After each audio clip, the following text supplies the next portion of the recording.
Okay, hello everyone, and welcome to episode 119 of the Xbox Hall of Gamers podcast.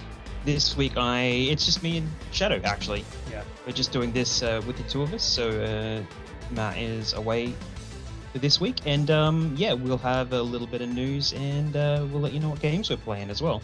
So, as always, we do the show live on Twitch. Come say hi, join us in the chat.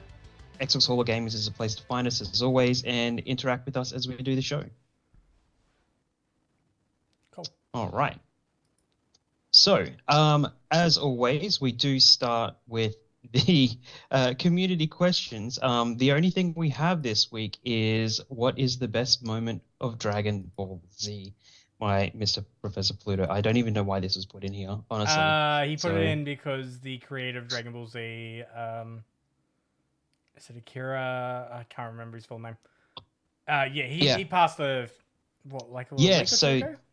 It was a good couple of weeks ago. So yeah. So it has been a little bit, yeah.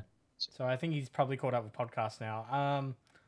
I've already, makes sense. Yeah, I've already answered in the Discord. I said the entirety of the Android saga is. Yes, you did. You want to tell me why? Because I actually have not seen Dragon Ball Z. Honestly, I haven't seen it in a while. All I remember is the androids are cool. And all I can think of when playing Dragon Ball Z Kakarot is the android fights seem to be the most interesting. Except for, I'll say Android 20. I think it is that one that just heals himself over and over. That is a pain in the fight. Okay, yeah, I saw a couple of memes in the Discord. But yeah, I just don't know anything about Dragon Ball. So the closest relationship I've had with Dragon Ball is my youngest brother watching it. And you know, I've seen them, but it's one of those shows that I've only seen once in my childhood. I have a rough idea of everything, but there's no moments that really stick out to me because I haven't gone and rewatched the show. I've only played Kakarot. That obviously those fights, it's a different medium essentially. Yeah, and we mentioned a couple of weeks ago that I was asking what the best game was to kind of play, which I with that as well. Yeah, I still think Kakarot is the best one from what I've seen. Okay. But I can understand some people's frustrations with it's meant to be open world, but it's not really. It's open spaces, but not open world. But it's still a pretty good video game. Hex is joining in saying that Xenoverse 2 is better, which I can't confirm nor deny. But yeah, well, unless Hex has finished Sniper Elite 5, I don't think we can listen to his take. Have you finished Sniper Elite 5? I'm probably closer to finishing it than him. But it's all right. Well, my whole thing is all right. Well, games. I mean, other stuff that we got the Dragon Quest stuff really late. It was like Dragon Quest 11 or something on the DS or something. So us in Australia have barely had any opportunity to actually, be part of the work as it gets released, right? So I mean, Chrono Trigger, our first release of that was on the DS as well.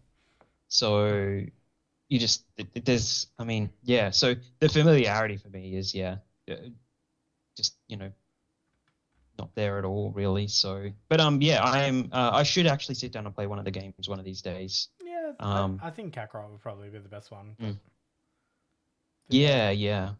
That's I was looking at Xenoverse on the 360 and it's discontinued and delisted pieces of content, or you can't get the title update, so you can't actually complete it. That was the problem with the game, I think. So the title update itself was missing or delisted, so you couldn't play online with people for that. So I'm gonna have a look through them and pretty much go over it. Yeah. Is there anything else you wanted to say with that? Not really. I mean, Alex, you just got to accept the fact that the Android saga was the best. And I can't think of a single moment. You know what? Actually, you know what? Yeah. Trunks first appearing. There we go. I've heard of this Trunks character, and I've heard it's like one of the favorites. but I don't know anything about Trunks. Yeah. So Yeah, this is so the wrong episode. He's to going to be asking. completely disgusted in me, you know. This is the wrong question to be Need, asking. need to get in convince me to actually watch some of the show. I don't even watch TV at all, by the way, so I miss everything. So spoiler for me not seeing anything on the new Fallout show. So I honestly do need to rewatch Dragon Ball Z, but it's been so long. It's not one of the it's a cool show, but I just find it hard to go back to old media. And that's just a me thing. Like, I've got a bunch of shows that I want to watch at the moment. It's just it's like completionist, yeah? As soon as I'm done with a show, that's it. X has got the right idea. Watch party on Discord. Maybe I'll start tuning in, and you can commentary your favorite moments. Yeah. So I'm one of those people that like to talk about the stuff while you're actually watching it. So you know, my wife doesn't like me watching movies with her because I try to talk to her about the movies. Yeah, I can't watch shows without instead of just paying attention to the actual show and zoning out. So but yeah, you can tell me all about it, because you know there'll be long pauses in between kamehamehas or whatever they are. So all right, shall we move on to the news? Yeah, so I didn't see this at all, that there was a 45-minute showcase. So tell me about that, the Triple I. There was a showcase announced, I think it was like early April, maybe the first week of April, which is essentially a bunch of top indie developers. So when you think of these indie devs, it's indie devs that are like Triple I success stories on Steam, like Slay the Spire, Spiritfarer, like Dead Cells, that kind of stuff. They all came together and made a showcase, essentially announcing like updates, new exclusives, and that to 30 games. It was quite a interesting showcase. I don't think anybody else has really talked about it. Okay, well, I haven't heard of it anywhere so far. Essentially it was basically like, you think of these other showcases, you got your AAA kind of games being shown off. There's not really that much of a platform for, like, there are smaller platforms for indies, so these bigger names coming together was actually quite a good showcase. I think when I checked the IGN page out, it was like 60,000 views the morning after, which is pretty good. So I'm just going to go through some of the reveals that we saw in the showcase. First off the bat, Megacrit finally revealed that they're working on Slay the Spire 2. Yeah, I did hear that, I think. Sequel to the acclaimed deck building roguelite. The teaser didn't show us much about what the gameplay is going to be like. But from screenshots sent to the press, we know there will be a new class called the Necrobinder, joining the Ironclad and the Silent, and the game will be hitting early access on Steam in 2025. I don't think there was any updates for PlayStation or Xbox, but one of my favorite games of all time, Risk of Rain 2. Basically, they announced that there was going to be teaming up with Motion Twin for a Dead Cells crossover, which will include a prisoner skin, and the Free Devotion update will also include a new map and more. Vampire Survivors getting a Contra DLC. So they're teaming up. Yes, this is that was the one that was buzzing around that I was starting to hear everywhere. So Operations Gun DLC joining the Force of the Undead and the Contra series for release on May 9th. The trailer is expectedly full of the frenetic action the game is known for, but now you can fight with retro assault weapons and a werewolf with a gun. Ahead of the DLC announcement, it was also revealed that the game was going to come to PS4 and PS5. So it was essentially PS4, PS5 announcement, and then the Contra stuff. The Contra stuff is interesting to me because they showed. I haven't played Contra in so long. Is it like that highway left to right kind of frenetic action? You know what I mean? It is. And they just re-released the first game as a remake, essentially. So I don't know how that's going to work with Vampire Survivors. Because they had a snippet of gameplay in that trailer. And it's I'm pretty interested to see how they pull it off, because Vampire Survivors doesn't really like translate to that kind of gameplay from what I've seen. Also, the other thing is like whether this is going to get achievements because they didn't add the licensed stuff. They don't like that. Among Us, yeah. Because they want all of the achievements to be obtainable in that game. So, which is really good, really, really good. What else did we have? We had a game called Dino Lords, which it started off like, all right, this is a really cool traditional medieval city builder, with some pixel art kind of stuff, tower defense RTS kind of feels. Yes. Yep. And then it's just like, but what if the enemies rode on dinosaurs? I was interested until you said city builder. No. I'm like, dinosaurs. Cool. I mean, it's one of those city builder of like, build a wall around, like defend kind of stuff. Yeah. It's come to Steam Early Access, but no date was revealed. The trailer looked pretty damn cool. So what I would do is I would build a giant wall that would just wave like all over the shop, and then I just get a dino and then just go through and destroy the wall like dominoes. Yeah. That's what I would do. That's the fun that I would have with the game, and then I'd probably be done with it. But it does look good though. It does look actually look good. The dinos rampaging through the medieval like town areas. Yeah. Yeah. It's one of those games I think keep an eye out. Do you remember Never definitely. Alone? I never played Never Alone. Okay. So yeah. Never Alone was a puzzle platformer back from 2014. Believe it got a DLC, but yeah, they've just announced that Never Alone 2. It was announced back in 2022 that Never Alone 2 was being made. But yeah, it showcased the first trailer. It was very much a blink and you'll miss it kind of trailer. Like one of those ones like cinematic, hey, we're making a sequel. That's it. The game will feature original story and will follow a new story of Nuna and her Arctic fox companion from the first game. Then we got some other updates. We got Darkest Dungeon 2 is getting a free game mode and a huge update later this year. Standalone campaign will be called Kingdoms, which will feature new monster factions and more. Power World got an update. Power World got an announcement that they're going to have an arena mode. It's coming sometime later this year, and the teaser shown off during the showcase was extremely short. But yeah. Yeah, they've already started adding extra achievements to that game. So yeah, I saw the 200 G update the other day. There's another one called Cataclysmo, which is a real-time strategy and tower defense game from Digital Sun, which are the developers of Moonlighter. It looks very much like Hades, if you like that kind of style. I think it's stylized like Hades, but like a Lego style building defense. Kind of game. Oh, yeah. Okay. Yeah, interesting. Yeah. So that's coming July 16th. Like one of those games that do style.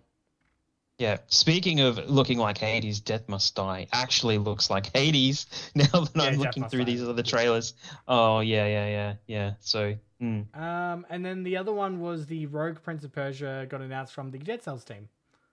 Yes. So Evil Empire, the development team behind the post-launch Dead Cells content, is releasing an indie Prince of Persia game that will hit Steam Early Access on May 14th. The roguelike action platform will take a lot of inspiration from both Prince of Persia and Dead Cells, and it came with an excellent cinematic trailer. So yeah, quite a bit of stuff there.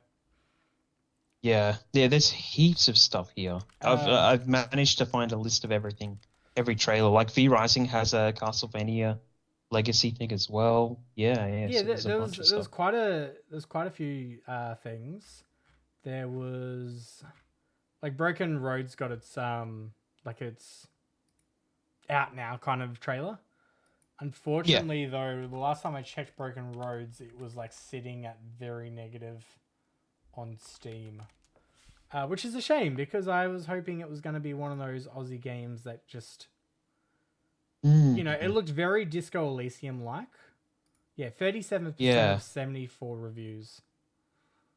Like first comment, honestly, feel bad about giving this game a bad review because the developers are reacting very reasonable to the feedback they are receiving, and it's clear they worked hard on certain aspects of the game. I can tell love was put into this project. Which is a bit of it sucks. I've seen quite a few comments like that. What else was there in the AAA showcase? There's there's like What the Car, which I'm looking forward to. Have you seen What the Golf? So it's like a golf indie game. You've talked a heap about it. Yeah. Have I? I didn't think I had, but totally. I talk about a lot. Yeah, Games, let's be honest. it was definitely you. I'm sure it was you. Yeah. Yeah, or maybe it was one of the other guys, but I don't know. Yeah. So. But yeah, Tree Band see that. But Brotato update, Abyssal Terrors and DLC, and okay. I'm not looking forward to Rotato's update. Well, actually, you know what? They'll keep updating that. But I mean, this 33 Immortals, that was ages ago that they were talking about that. I haven't heard a peep out of them since Xbox was chopping it off. So I'm surprised that kind of come up again. That should be out by now. Yeah? Yeah. What else we got? I'm probably going to blitz through the news tonight. Yeah, what's next? So Fallout 4. Go for it. Yeah, okay. Yeah. Let's talk about Fallout for a second. Did you watch the Fallout TV show last night? Okay. No, I've not been around to do that. I was in traffic, heavy traffic, construction traffic until 10 p.m. last night on my way back. Yeah, it's been crossing states and then went to sleep. So it has definitely been one of those weeks. Fallout. But I have told my wife about it, and we may go and watch it. So yeah, I'm pretty sure we're going to try and film some Patreon content around it, like just a review. But from what I've seen in the first 2 episodes already, it's great. It's oozing that Fallout kind of style. And then when Nikita was watching, like Nikita's not an RPG person, right? Yeah, essentially she was like, after watching the first 2 episodes, like, I want to play the games. I want to, like, and we were just going through the lore of some of the vaults and, you know, the whole,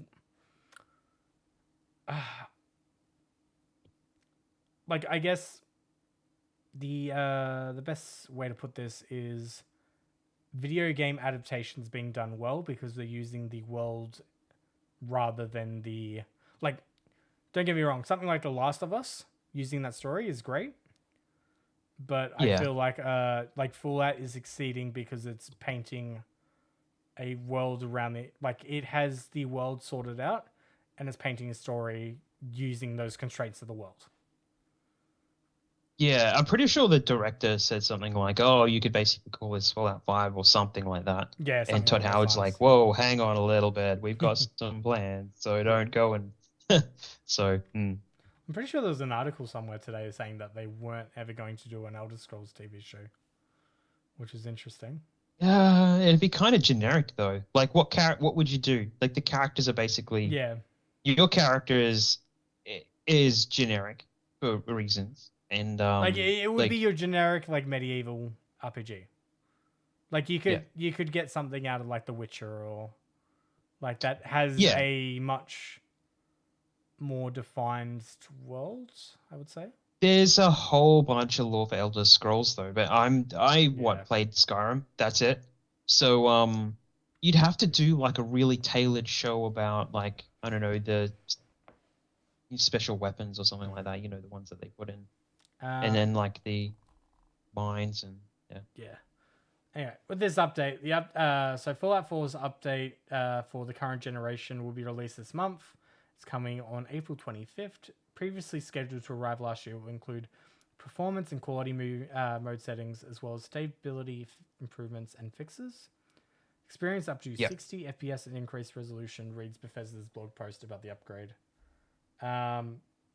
Players on PS4 and Xbox One will also receive a free update with stability improvements, login, and quest fixes, according to Bethesda, which is great. So I'm probably going to go back to Fallout 4 with this update. Yeah, well, I've been wanting to play it for a very long time. I just have not it's just one of those things that I just keep putting off. So it now might be the time. Yeah. What else we I mean, got? I had the season pass. Yeah. Yeah, Never played it. I've got all the content Anyway. for it, but Hmm. I'm just Yeah, yeah. waiting to set the new TV up and do all that. Yes. All Yeah. right. Yeah. EA All right. Motive was reportedly hoping to make a brand new Dead Space game. So yeah, essentially after its Dead Space remake released last January, I can't believe it's been so long already. EA Studio Motive spent a few months exploring ideas for a new series entry, according to Bloomberg's sources. It claims the studio was particularly keen to make a brand new game rather than a remake of Dead Space 2, although both ideas had been on the table. However, the project was never given the green light and was reportedly shelved as early as last spring following disappointing sales of the remake. This corroborates claims made earlier this week by Giant Bomb, which says plans for a Dead Space 2 remake were put on ice after the first game failed to deliver commercially. EA responded to the publication's report with a denial. We don't normally comment on rumors, but there is no validity to the story, a spokesperson from told IGN. Publisher announced this week that Motive is joining the company's wider Battlefield development team. So yeah. So yeah, they have pretty much always said, I think, as soon when Motive was set up, that they were going to be that two project team. That that they actually say in the tweet. So I mean, I guess based on the tweet, we will continue to operate as a two project team, and we'll focus on the development of Iron Man and collaborating on the future of Battlefield. So, I mean, they're basically a Call of Duty type support studio now. It's like Raven, getting just lumped in with everyone else, to work on Battlefield. But if they're going to do Battlefield, I guess continuously, if that's the plan, that's the then same. they're basically working on one other game, like See, that's the thing though. like at a time. A few EA So, studios are already working on that. Like I know, I think a whole bunch of QA testers for Apex got laid off today as well. Like it was like a team of 50. It was like really? yesterday. Yeah. Okay. Yeah. Yeah. Motive, which is also currently developing an Iron Man game, previously made Star Wars Squadrons. So yeah. Yeah. Okay. Man. All right. Well, I mean, Dead Space 2 will have its time to come around, but one of the most celebrated games of last year, like Dead Space, I mean, it was in the top 10 of a lot of people's lists. So, yeah. it will take some time. Last to year get too the was second a one out, so. very strong year for video games. Yes. Yeah. All right. What else we got? EA is hiking up the price of EA Play next month. Yep. Yeah, so this was an interesting one. So I saw two articles at the same time. EA was going to be increasing the price outside of Xbox Game Pass Ultimate, which was going to go from $4.99 up to $5.99, and for its annual subscription from $29.99 to $39.99. I honestly don't know anybody that just gets the EA Play subscription by itself. Like I think you would be silly to do it outside of Game Pass. But I mean, like I guess EA Play Pro on PC,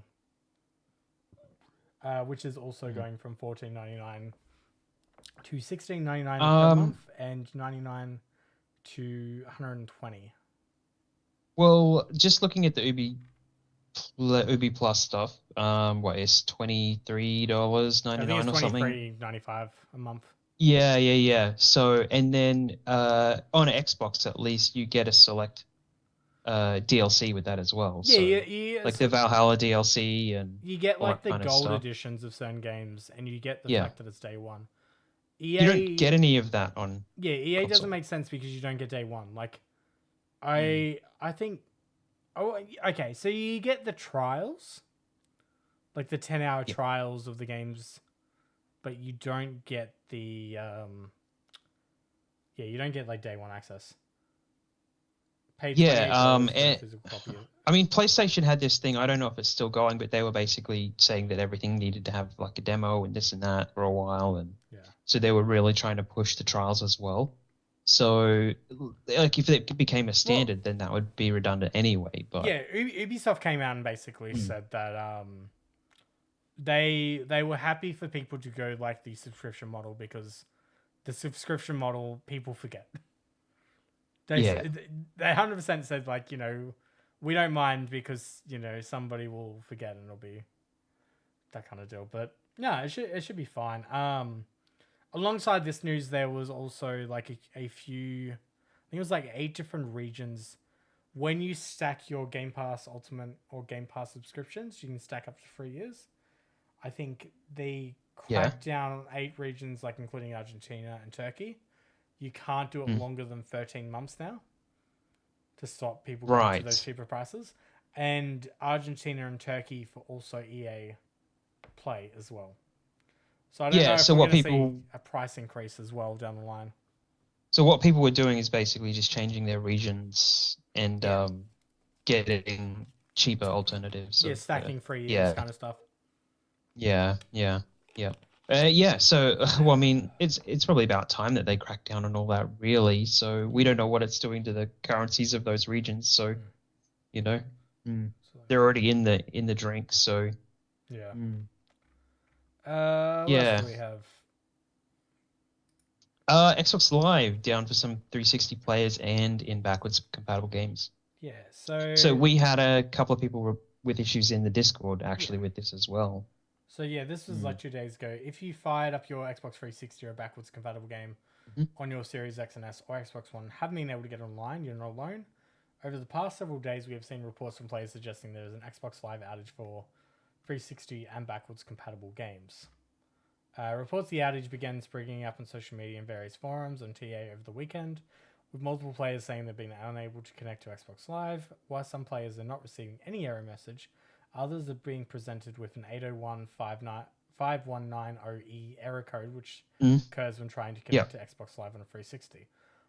I haven't really played the last few days, but I played like last weekend and I didn't have any issues with any 360 games. But I might have just avoided it altogether. Yeah, okay. Because I've Well, started some. I haven't really been around. Yeah, Yeah. it's been a quiet week for me. Well, in the month that we were choosing to play 360 games, Yeah, yeah, like having the issues like this. So, like the big thing I can say on it is pretty much don't delete your profile at the moment, because as soon as you delete your profile and try to re-download it, you're not going to be able to download it until everything comes back up anyway. So yeah, you might as well just wait it out when something like this happens, and just if it's going on, don't worry about it. You go try to play something else, I think, for now. So, yeah. but yeah, I actually missed both. I think there was an earlier outage as well, and I actually missed both of them, and I haven't had any problems even Yeah, then I with think the my first 360. So, time we got told was like a Monday night, but I was out for dinner hmm. because I was going to one of my Oh favorite right, restaurants for the last time before I have to move. Are we going to talk Star Wars? Actually, that is a good point. Sorry, David. I have been yeah, that flat out all this week that I've just been trying to focus on the indie stuff. huh? Do you wanna find that Star Wars stuff for me while I talk about Ori Yeah, 3? you go on to Ori. All right. Yep. So Ori 3 is not in development, but Moon Studios has ideas and even a title. So Ori and the Blind Forest and the sequel both phenomenal, and while the devs' focus is now completely elsewhere, they're working on. I believe the game's called No Rest for the Wicked. That like really gorgeous. Okay. Yeah, yeah, Yeah, yeah. No It Rest for the does Wicked. look really good, that one. Yeah. Mid Studios is clear that it's content with how Ori's story wrapped up after Ori and the Will of the Wisps. I think we were pretty happy where we left it off. I think we were able to complete the story of Ori. Complete arc, if you play both games, it's a complete story. So I felt like the Hmm. only way we would come back to Ori 3 is if we had more to say and more story to tell. The devs emphasize that their entire focus is the upcoming action RPG No Rest of the Wicked, which is set to launch in early access for PC later this month before coming to consoles at a later date, making clear that a third Ori game is an active discussion. The most interesting bit, however, is when Moon Studio CEO and creative director Thomas Mahler steps in to say he has a title for his hypothetical third Ori game already, adding, I have some ideas, but so far, right now, we are completely focused on no rest for the wicked for the time being. It's clear any ideas for a potential continuation of Ori's story are very much still in the hypothetical stage, as Coral adds in Game Informer's interview that he didn't know it was on the table. So if there's any continuation of Ori's story, it'll likely be a long time off. Yeah, I think. Yeah. What were you going to say? Okay. Yeah, you go. Yeah. Anyway, I think that this is actually a good thing. That the fact that they said that we went full circle with the story and it's basically done is really great, because it has a definitive end. They can move on to something else. It takes so long to make some of these games, especially when you're an indie studio and you've got a plan. That's the interesting thing from the other thing I didn't bring up with the Triple I showcase was you've got Slay the Spire 2, you got updates to Darkest Dungeons, you got updates to Risk of Rain, you've got games like What the Car following What the Golf. You've got these indie studios that are capitalizing on existing IP that has done well for them. Yeah. But then you've got something like Moon Studios that is like both Ori games did fantastic. Now they're approaching something different, which is exactly needs to be praised for what it is. What doesn't need to be praised is Star Wars. You wanna get the Star Wars? You got it up? Oh, I'm trying to find the right information for the. I mean, I found this stuff. They're saying it needs a physical online connection to install. Blah blah blah. I'm just trying to find the right information for the. A lot of the Star Wars Outlaws drama I've seen. Is. A lot of the Star Wars Outlaws drama that I've seen is basically around that stupid conversation of like female beauty in video games that I could care less. I could care little about. Yeah. I just want gameplay will always be king for me. Yeah. If the game doesn't play well, then I don't care. And I'll be honest, I'm not the big Matt's a Star Wars person. Yeah. I could care little about Star Wars. So, looking at these pre-orders, I guess the best place to go would be the website. You have an Ultimate Edition for $190 Australian. Yeah. Which includes the base game pre-order bonuses, 3 days early access, season pass, Rogue Infiltrator bundle, Sab Arc Shark bundle, and a digital art book.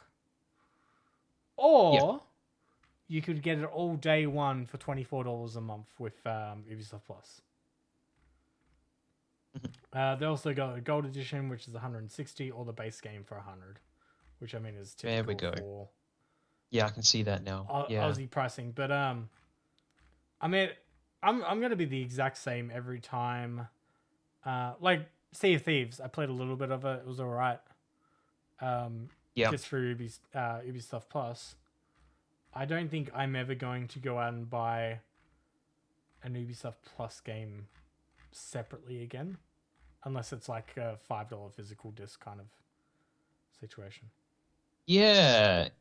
Like, I understand that people want the gold edition is the standard, right? That's always been the standard for their season pass editions. Gold is like your season pass edition. So your ultimate's like every piece of content. Your gold is your base and your season pass. Yeah. And then your standard is just your standard and maybe like a pre-order bonus. Anything that's going to go to a retailer, though, they will also have another one called the Deluxe Edition. Oh, yeah, I'm just talking about digital. Yeah. So traditionally, it was Standard Edition, Deluxe Edition, which was normally like retail exclusive or like a JB or an EB edition or something like that. And then they'd have the Gold Edition, and then that would be the Season Pass Edition. That would be the one to buy. So the fact that they've added an Ultimate Edition to this as well, what Shark bundle and the Rogue Infiltrator bundle, like cosmetics, I mean, is it really worth the extra $30? Yeah. But I mean, to get it all with Ubisoft Plus, I mean, $23.95 a month. I guess the question is, like, I haven't seen any of the Star Wars, but I'm just like, I might check it out on Ubisoft Plus. I'm not rushing out to get a copy, especially not $100. Are you keen for this, David, or is it you're just pointing out the fact? Are you keen for it, KEO? I was the only reason I would play this game is because of the guys at Massive. So yeah, just like there is no other reason for me to play this game. I'm not really that into Star Wars. I like the Star Wars game stuff, but it's very hard to get me into anything. I mean, my favorite Star Wars games are really just the old side scrollers, and they never really came to Xbox. There were versions of them that they did for PlayStation, like PS4 and stuff like that, but we never got those over here in Xbox land. I need to go back and play The Force Unleashed. I've done The Force Unleashed. I need to do the second game. But yeah, so I actually would like to do the new stuff as well. Just because, you know, they are looking very good, but I just don't know about this one. So I'll maybe Ubisoft Plus, but I'd have to pair it up with something else. It'd have to be a month where I'd want to play something else to actually do it. So it's not a standalone purchase or Ubi subscription for me. So no, that's all good. Yeah. Yeah, it's not one that I care much Yeah. about. All right, let's get into Game Pass updates. Yes. So stuff that we've had coming in April is Super Hot Mind Control Delete on cloud, console, and PC. Lego 2K Drive, Little Gator Game, EA Sports PGA Tour, Kona, Bunny Manor, and what else was there? Shadow of the Tomb Raider Definitive Edition. We've got Harold just got Halibut. added. Yep. Yeah, we've got Harold Halibut coming on the 16th. I had more of a list here. Where is it disappeared to? I did not do anything to it. I promise. Yeah, there's more. There's a few Game Pass games that I just let my subscription lapse, and now they've added, now they're adding a whole bunch of stuff. Like Bonding Manor's got good reviews. Game Pass games April 2024. We've got Harold Halibut. We got Ridian Chronicle 100 Heroes coming on April 24th. Another Crab's Treasure on April 25th. Fallout 4 getting its free next gen update on the 25th as well, and Manor Lords on 26th to PC. Games we have leaving Game Pass is Amnesia Collection, Amnesia Rebirth, Back for Blood. If you haven't already picked it up, there was a really good Ultimate Edition 90% off sale. I should, if that's still going. Yeah, I maybe should check that out. Phantom Abyss, Research and Destroy, and Somba. Yeah. Yes, I need to do Soma, actually. It's been on Game Pass twice now. I doubt it's coming back again. So you'll never know. Yeah, you never know. Yes, definitely. But all right. Games we've been playing. Do you want to go first? Yeah, so as soon as the podcast ended last week, I went and loaded up Lego 2K Drive. And it is such a good feeling to play that game. Like, just getting straight into it, you feel like you're in the Lego movie, you're that kind of business. Like, it's just got that energy to it that I think is really good. It's good gameplay, but I just think terrible achievements. Okay, cool. Yeah, well, I mean, I did hint last week that we had at least one person that finished it in 20 hours and then spent, another 26 hours idling for the mileage. So it is terrible. It's a nice quick game, but you just don't have anywhere enough content to actually do that kind of mileage. Early on too, it was one of those games that seemed like it was very cash grabby, kind of transactional content. I'm not sure if that's still the case. So they've just started season 4, I believe. So they're going pretty strong with the cash grab, I believe. Okay. So I don't know about pricing or anything like that. I haven't really paid attention to any of that. I've just been playing the actual game itself. So and done like the first few races and things. So very early in that one. So going on from there, continuing some of the Ubisoft Plus stuff. I did a little bit of the Crew Motorfest before I went away, and I've just been poking about with the Trials stuff. So Trials Rising is the newest one I've started, and it is by far the best Trials game I have played. Hmm. My favorite was probably Trials Evolution before that.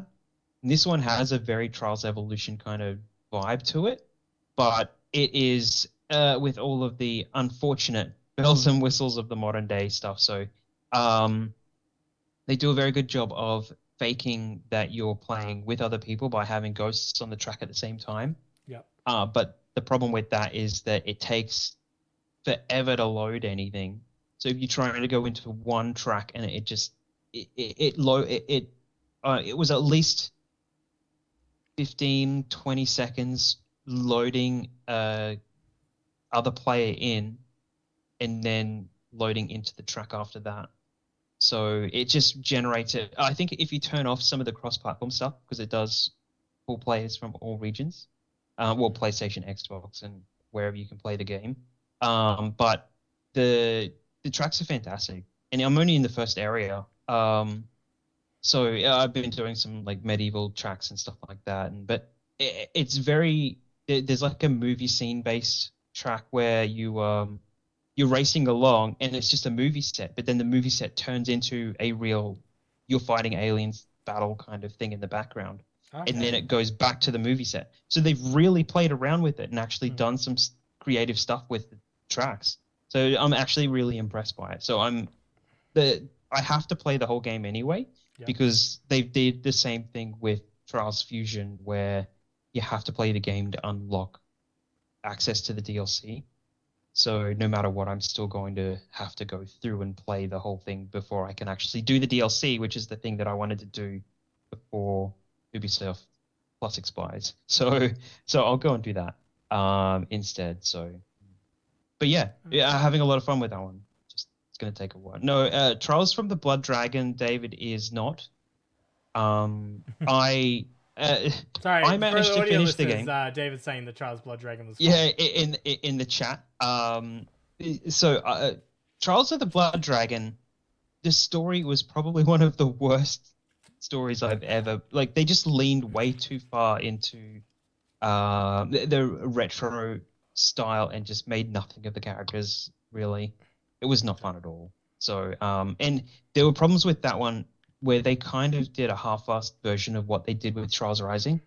So I think it might have been the test bed for Trials Rising because I think it came out before that. But the to actually have your track rating actually count like A plus, B, C, whatever you get as a rating, you had to be connected online, and if you weren't online, it wouldn't record.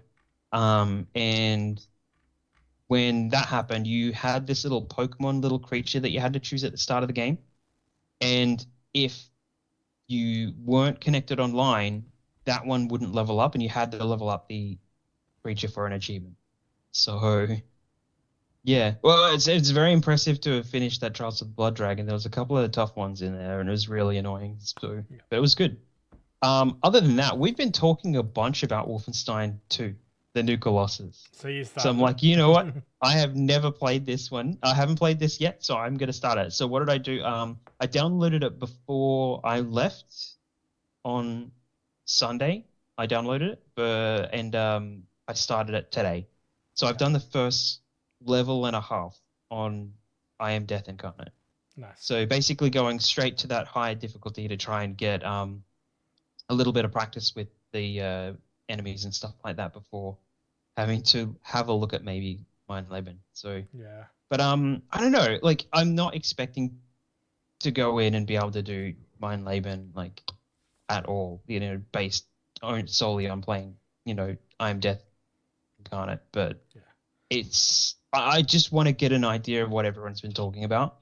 So, and I know it's basically the same difficulty, but with no lives. Yeah. So, yeah. Yeah, essentially that.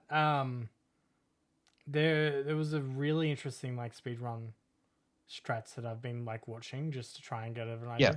But Yeah. they don't always work. Like there's Okay. there's points where you can get yourself out of the map, but if you do it incorrectly too, you can also ruin a run. Yeah, you'll kill And yourself off. Yeah. you think like Yeah. what is it, 6 to 8 hours to complete the campaign if you're Mm. very well versed in it. Yeah. Yeah, and I like checking out the speedrun stuff, but I don't watch speedruns unless I've played the games. So, and that's a kind of game that would have really good speedruns. So, yeah. Mm. Anything else you want to mention about Wolfenstein? Have you played It New Order? just I did, yeah, Yeah. yeah. And this is fantastic. Like Yeah. just the scenes at the end of the first level are it's just like they obviously lean really hard into some of the racist quirks and all that kind of stuff that kind of you know they go really really hard on that stuff to make you hate the characters Yeah. in particular going into BJ's past and stuff like that. Yeah. So you can kind of I guess you never really got that with New Order, but with this one you can kind of see you get a glimpse of kind of where he's coming from, so and why he does what he does a little bit, and that's even just after the first level. So, but all in all, not having much trouble with the those first couple of levels. It seems to be okay. So except for me fooling around and yeah, but so we'll get a little bit more into that. I'd like to have a lot more progress in all those games for next week. 360 stuff I've not really been playing a lot, except I did go into Space Invaders Infinity Gene just to do the music achievement today, just to get something on the board for the 360. Cool. I know that's backwards compatible, so I'll basically just put that aside and just find another 360 game now that I'm home that's not backwards compatible because that's my focus. So if I'm gonna do that, so cool. What have you been playing? Yes. I'll be honest. I haven't really been playing a lot just because the whole focus has been on moving this week and chasing people up, making sure everything is right. So I should hopefully get my keys next week and start moving some stuff across. I played a little bit of Borderlands the other day, just with the group. The story isn't memorable enough. Like it feels proper, like a good, like it feels like an improvement on gameplay for Borderlands, but I don't care about the story at all. Yeah, I actually didn't mind the two main enemy characters, but I just everything about the game I just do not like. I don't. It's too much energy to engage with the story for me. Like I just want to go around and shoot things. Yeah. Other than that, I started Alice Madness Returns based on your comment last weekend. So the problem is I've been trying to get in a whole bunch of games. So I started Clive Barker's. I did Alice Madness Returns for a few levels. Nothing's sticky. Like my biggest pet peeve in life is when I'm waiting for something, and obviously like a house thing. Like I've started boxing up everything. I've tried to do as much as I can. I can't just sit down and relax at the moment. So I've just been bouncing around a few games trying to find anything that sticks. Alice, I got into like the vent, like when you start seeing the vents. And there was like an achievement for 7 minutes of that. Then I just bounced off it. I tried. Alice is a hard one. Yeah. To stick to. So I tried the levels are really limited. Really hard to stick in. I want like a strategy game, yeah? Like I want a upgrade things over time, management simulation kind of game, right? Played 2 Point Hospital. I did about 4 hospitals, free start it. And then I got to another bit of it. I'm just like, this is taking too long. It's a 200-hour game. Like it was good for like a few nights. And then I bounced into Planet Coaster. And Planet Coaster, I did a bit of stuff getting miscellaneous achievements. But I just haven't been able to sit down and really dive deep into a game that I enjoy. I need something like an Age of Empires, Rise of Nations, that kind of level of thing to really get me back into... Like, I'm just in a lull right now because I need to move on to a different kind of game that I know I'm going to engage with. But I need to get all this stuff done first so I can get back into it. Yeah, I think that's why I do stuff like trials. If I've got 30 minutes, it's just going to be, I know I can go in and just even if I just have to thrash the tracks just to kind of knock them out and then go back to them. It's how I used to treat like Forza Horizon and Halo MCC Yeah, because I was able to same. just zone out. But I don't really have like a good Forza game or anything to work on at the moment. That's the problem. All these games require too much mental energy, and I just want like something to. I might need to do Battlefield or something. I think something Battlefield. Which Battlefield? Maybe 2042. Okay, yeah. It's gonna take a little bit. It's gonna be one of those games Yeah. that I don't really have to focus too hard. I don't think. The problem that I have with the Battlefield games is that I mean you can jump into a match in the middle of the match, and by the end of the match, you just don't know how long it's going to take with the matches. So you're either in at the end of the match, and then when you start another match, you're in it for half an hour, 45 minutes. Just depends on how long it takes to knock through. So you know, but if you've got that kind of time, Battlefield's good for that. But yeah, it's one of those things of being time poor because I have to pack stuff for them at the same time. But then I'm also like I'm packing, then I'm getting frustrated because I'm waiting on something, and it's just a whole pain in the ass at the moment. Sounds like we need to get back to Call of Duty Zombies. That too. Maybe. Yeah. Sounds like we need to get back to Vermintide. Oh, jeez. Okay, yeah, well, I mean, we've been trying. The last couple of weeks have been rocky. That might be the other thing too, you know? Don't play without the other people. Can't play at all. Yeah, well, I mean, we can knock out levels real quick in that at the moment as well. Like, doing the dailies and stuff like that. So, yeah. Do we want to jump in the leaderboard? All right. So, as of about 6 p.m. Friday evening, Lee Howard had jumped to the top at 25,390. He was sitting at 20,000 just before that, but at the last second, he bumped up himself into first place. Second place was Red 47, 22,285, and Martel 18 was 18,130. Very nice. All right. In terms of completion shoutouts, Vex 173 finished Lego Pirates of the Caribbean. Rapture finished Potato and Takotan. Shadow Sly did Tom Clancy's Ghost Recon Advanced Warfighter 2. Spice did Control Ultimate Edition. Firehawk did a lot of stuff, so Cross Channel in Memory of All People. Just Dance 2023. Lil Gator game and Amnesia Rebirth. Seafood Sticks did Monster Hunter World. That's another huge one. Bottle of Sharks did Botany Manor. And L4D Pills here did Gnome's Garden New Home. Nice. Okay. Do you want to go over the word challenge? Yeah, all right. So, obviously Neo's not here this week, so yeah, it has befallen upon us to give the clues. This is a game that has 2 games in its series. And it also has FMV, which I think will narrow it down quite a bit. I think he's trying to make it a little bit easier this month. Yeah, because it really knocked people around last month. They didn't really get it until after like 4 or 5 clues. So David asked how quick is Little Gator. I think it's an hour, maybe 2. I think maybe. Yeah, I mean you can jump into the completions channel and see Firehawk's grid. He had it in there. Let me look it up. Yeah, you 4 see to 5 hours see what apparently. Yeah.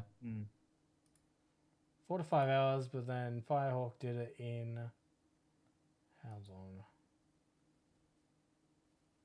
I don't know.